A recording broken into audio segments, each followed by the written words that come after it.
Salve, salve meu aluno, salve, salve minha aluna. Professor Tiago Pereira, hoje, terça-feira, hoje é T de terça, T de treta. Hoje nós vamos falar de um conflitozinho que aconteceu aí, ó, lá no país do Harry Potter, lá na Inglaterra. Vamos falar de um conflito chamado aí de revoluções burguesas na Inglaterra. Na verdade, não é apenas um conflito, foram alguns conflitos aí que começam a partir da morte da rainha Elizabeth. Elizabeth de Tudor, Elizabeth que fazia parte da dinastia de Tudor, infelizmente faleceu e não deixou herdeiros. Ela morreu, é claro, sem ser desposada, sem se casar. E diante dessa situação, a Inglaterra, que vinha, é claro, de todo um histórico de fortalecimento de algumas instituições políticas, como por exemplo o parlamento, que desde 1215 estava ali para funcionar como um agente elaborador das leis, começa, é claro, a ver que uma outra família vai começar a governar, e essa outra família, essa outra dinastia, era uma dinastia que era parente dos Tudors, era a dinastia dos Stuarts. Qual que é o problema? Não tem problema. Na verdade tem problema sim, é que os Stuarts, eles, além de não serem da religião oficial da Inglaterra, religião essa estabelecida pelo pai da rainha Elizabeth, o Henrique VIII, a religião que era o anglicanismo, eles eram católicos e eles eram também da Escócia, um territóriozinho ali vizinho da Inglaterra, mas que mantinha algumas rivalidades. Pois bem, virou e mexeu que os Stuarts acabaram assumindo.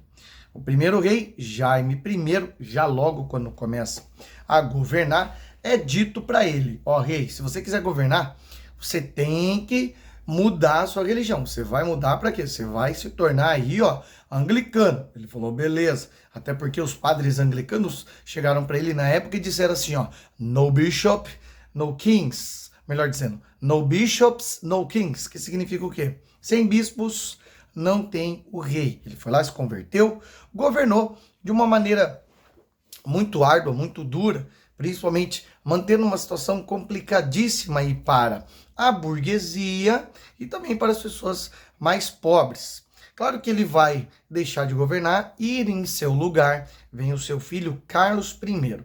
Um pouco pior sob o ponto de vista político, principalmente por conta de muitas medidas arbitrárias e também por tentar restabelecer ali o absolutismo. E aí é claro que o parlamento percebeu que podia encontrar uma brecha para quê? Para que o rei atendesse aos seus desígnios. E como que o rei poderia atender aos seus desígnios? Desde que então o rei assinasse um documento criado pelo parlamento, a petição de direitos. O rei até assinou esse documento, mas não colocou ele muito em prática. Claro que o tempo foi passando, isso era 1628. Lá em 1640, a instabilidade tomando conta da Inglaterra e, é claro, aliada a um aspecto externo, a uma invasão que a Escócia vai promover aí em relação ao norte da Inglaterra, faz com que o rei Carlos I se obrigue a convocar o parlamento. Nisso que ele convocou o parlamento vai falar, tudo bem, nós estamos aqui, só que agora você vai ter que ouvir nós e você vai ter que atender aí as nossas exigências. E Carlos I vai lá, tá bom, o que vocês querem? Ó, você tem que reunir a gente pelo menos uma vez a cada 3 anos. É o ato trienal. Falou, tá bom. Só que vocês têm que me apoiar. O problema é que dentro do parlamento começa a ter aí uma certa divisão e o próprio rei vai aproveitar e vai apoiar um desses lados, vai ficar com um dos lados aí da divisão, vai ficar com a alta burguesia, a nobreza. E aí, enquanto isso, a pequena burguesia vai começar a perceber que não tem como mais manter essa situação. É aí que então começa a Revolução Puritana.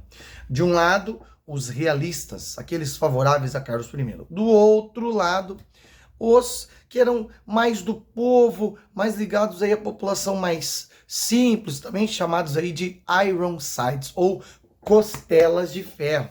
Por quê? Porque eles lutaram literalmente ali, ó, no osso do peito, na raça e na coragem.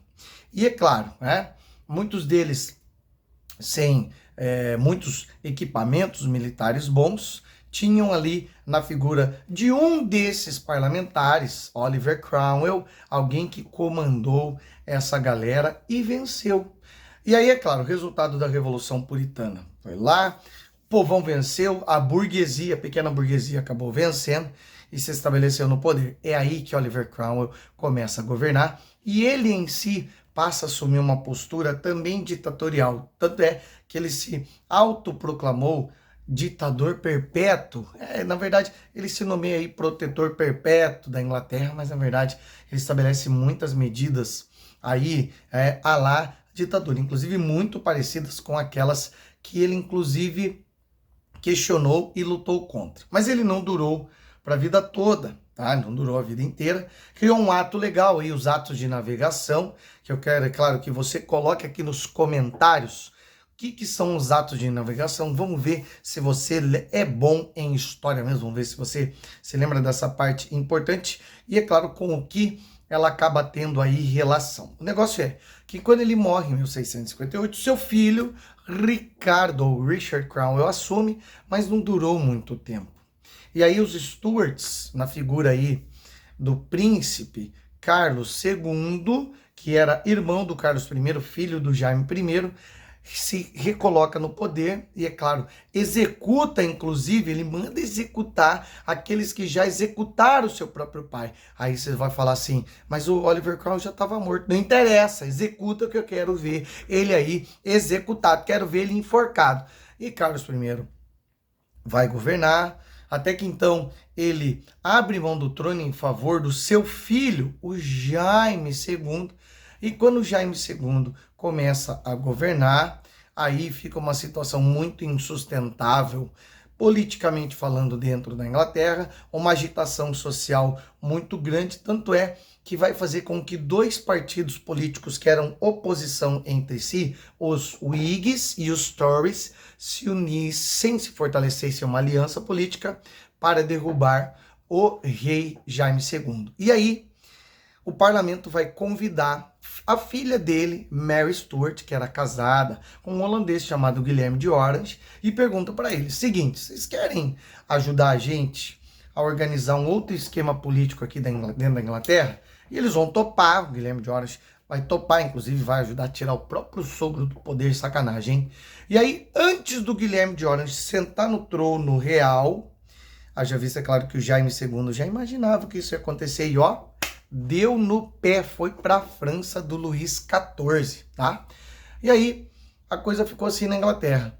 O Guilherme de Orange pronto para assumir junto com a sua esposa, e aí o parlamento chega para ele e fala: calma lá, bebê, calma lá. Seguinte, você vai assinar esse documento aqui dizendo o seguinte: olha, eu não vou fazer nada sem o parlamento. Na verdade é o parlamento que vai mandar muito mais do que eu. Ele assina então a Bill of Rights, que é basicamente a base de toda a legislação da Inglaterra, é a Magna Carta inglesa, assumindo então que a partir de então a Inglaterra passa a ser uma monarquia parlamentarista. E desde 1688/89 a Inglaterra ainda é assim. Claro que outras dinastias passaram, várias outras dinastias continuaram aí até chegar na dinastia de hoje. E aí, eu quero saber de uma coisa. Qual é a dinastia que governa a Inglaterra hoje? Pode colocar no comentário. E se a pessoa colocar, você não tem problema, você pode colocar ali repetidas vezes, só para ver se você sabe mesmo. Agora não é só para copiar e colar, não. Você tem que colocar justamente se você sabia, certo? Vamos ficando por aqui hoje nesse T de terça, T de treta. E é claro, compartilhe, curta, segue a gente aí no Instagram, beleza? Tamo junto, vamos pra cima e vamos quebrar a banca. Um beijo grande e até mais. Valeu!